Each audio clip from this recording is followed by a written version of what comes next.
All right, so based on the title of this video, which I'm sure you looked at, and that's probably why you're watching, am I suggesting that we as home improvement contractors should be going out and robbing banks as a way to make the weekly payroll? Well, obviously, no, I'm not suggesting that at all. It's generally not a sustainable business practice. Many have tried it. It doesn't seem to work out too well in the long run. So why do I have that in the title of this video? What am I getting to here? Well, back in the early 1900s, there was a somewhat famous bank robber. His name is Willie Sutton. And he was asked once, "Hey, Willie, why do you rob banks?" And his answer was pretty simple. "I rob banks because that's where the money is," which I love. It's a great, to-the-point answer, which really speaks to why he did it. Now, obviously, they were looking at it from a moral standpoint when they asked that question, but his answer was great. "I go there because that's where the money is. I want money, and that's where they have it." So what does this all mean for contractors? Well, if we want to get successful and get wealthy as contractors, if we want to get rich, we need to sell to the rich. It makes sense. They have the money. So working for poor people isn't going to get us rich. They don't have the money to pay us. They might love their home remodeled. They might like a new kitchen or a new bathroom or a new deck, but they don't have the money to pay us. So that's not a lucrative market for us. We need to go to the neighborhoods and the parts of our towns and cities where the people have the disposable cash that they can pay us to do projects, and hopefully lots of projects, and pay us more per expense dollar than we might get elsewhere. So these are the people that they're very successful. They have big homes, beautiful homes, expensive homes. They expect those homes to be maintained to the highest standards. These are status symbols for them. They want them to be beautiful. They've worked hard. They want them to look nice. They want them to be comfortable. They don't want things broken down, decrepit bathrooms that don't work and the doors are falling off the cabinets in the kitchen. They don't want that. They want their homes to be beautiful and to function and to really speak to the world in terms of what they've accomplished. They are status symbols for them.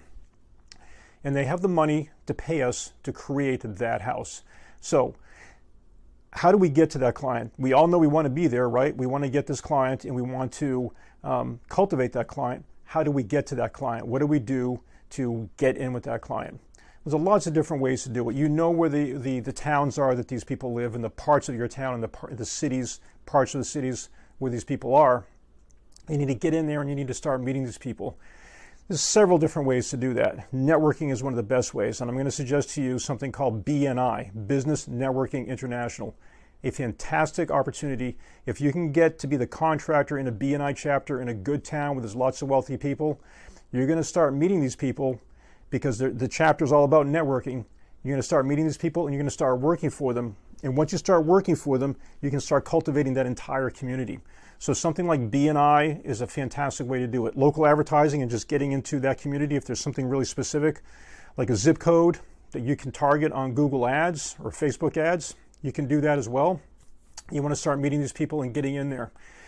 And once you get in there, you really want to make sure that you impress the socks off these people. And one of the things I've done as a contractor is I developed something that I call the Impressions Kit, which is a kit with all sorts of collateral in it that the customer will look at. So when you first meet the customer, I hand off the Impressions Kit to them. It has all sorts of customized information there about my company. No other contractor they're talking to has this sort of thing. This is very unique. And it's going to just blow their socks off, and it's going to set my business above all the others. And that's exactly what you want to do. You want to create an image of your business that is up here while all the other guys are down here that may be bidding this project. And they're going to want to consider you above all the others no matter what. And you can even potentially get a higher price than these guys might get. And that's what you really want. So you want to make sure you cultivate these people. You want to make sure you get in there and work for them. If you want to get rich, you need to work for the rich. If you want to be wealthy, you need to work with the wealthy. It's really that simple. You need to go where the money is. Just like Willie Sutton did. He went to the banks and robbed them because that's where all the money was. You need to start working for these rich people, and they have the money to pay you for projects. Lots of projects, and so do their friends and neighbors. Something like the Impressions Kit here, which I developed, is a really big step towards getting you into that door and impressing them. And if you're interested in learning more about that, just click the link in the description, and I'm going to show you some information on it.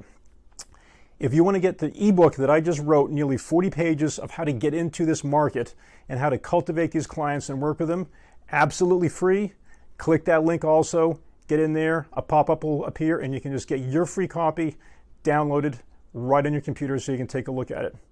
Thanks, I'll talk to you soon.